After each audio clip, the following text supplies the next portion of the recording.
Good morning. Today we'll be looking at our human resources portfolio and discussing PLCs. This is for IL 614, Intern Personnel Development 1. Oftentimes when I became a teacher, I would hear people say, make sure you complete a PLC. However, I've never heard of a PLC and didn't know what they were referring to. I later learned that they were referring to professional learning communities. A professional learning community is a group of educators that meet regularly to share their level of expertise and to work collaboratively to improve their teaching skills as well as the academic performance of students.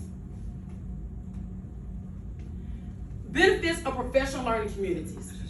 This is something that we need to make sure that we go over with our teachers, because as new teachers, like I stated before, I know for a fact I often heard PLC, but I never knew what a PLC was. So whenever, and I'm gonna say every year, because PLC should be ongoing, and if you have new teachers entering the building, it's important to let them know what PLCs are and the benefits of them. So some of the benefits of PLCs include increased collaboration, greater trust amongst colleagues, openness to sharing new ideas, improved teaching and learning, to build stronger relationships amongst colleagues, and provide time for reflection. These things are very important, and honestly, I'm being transparent. This is something I still have trouble with trust amongst colleagues and openness to sharing ideas. Oftentimes, people are asked, well, what are y'all doing at your school? And you'll share, or people may ask a question and say, do you know this, that, and the other? And oftentimes, if you don't know, people will go back and say, oh, she's been doing this for so long and she doesn't know. However, within these communities, it should be a place where people feel safe, where people are safe to open up, where people are able to collaborate and for them to grow. So within these communities, it is vital to share what the norms are of the group so that people within this group will feel safe. They will be honest. They'll feel okay with sharing their experiences and with opening up to people because there is a level of trust and a sense of community. So establishing professional learning community can be very beneficial within the group after you establish your norms. Again, collaborating is something that we are all able to grow from. But in order to do that, we must trust the people that we're working with to open up. The next thing that's important, or another benefit, is being able to reflect. Having that time to reflect. Sometimes you can reflect on your own, or you may even reflect with the people within your professional learning community. A lot of times, especially here at this school when I was teaching, our school is set up in pods.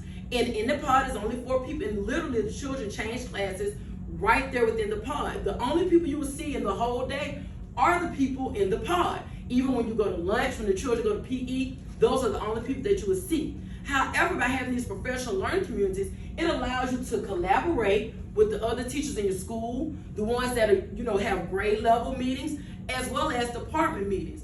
And also, it provides time for you to reflect. You all are able to sit down, reflect on different things, different strategies. Does it work? Does it not work? And what can you do to change it? So there are several benefits of professional learning communities. The next thing, who all should be involved in these professional learning communities?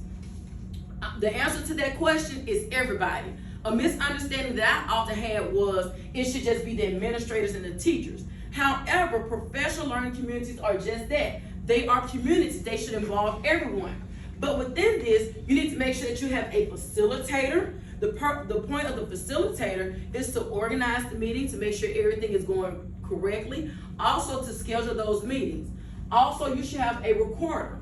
The purpose of the recorder is to make sure that the agenda is straight, make sure the scheduling is straight, and everything goes as planned.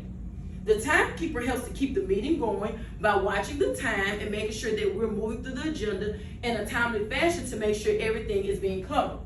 Also, your reporter. The job of your reporter is to review the minutes from the meeting and to share those minutes with everyone.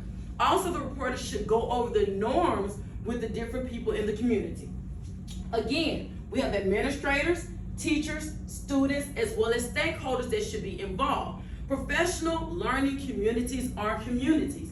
They involve everyone, not just the administrators and the teachers. So depending on what you're learning, depending on what you're doing, you should involve your students, you should involve your parents. They're able to give insight and let us know what is it that we can do to improve or to help them.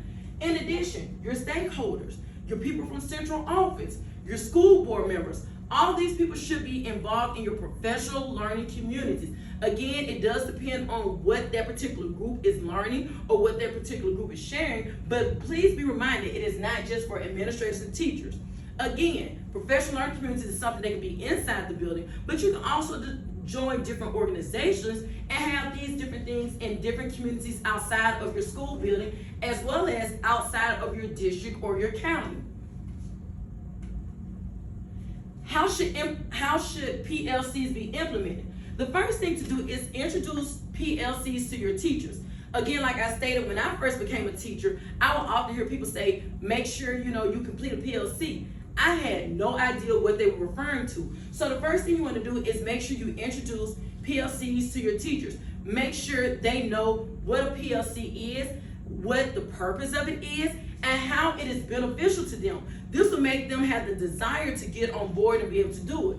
Also let them know that this is not something that, we're just gonna do for this month or for first semester. PLCs should be ongoing. Now, with them being ongoing, you need to make sure you assess the needs of the teachers. When you assess their needs, they will let you know, okay, what do we need professional growth on? What do we need help with?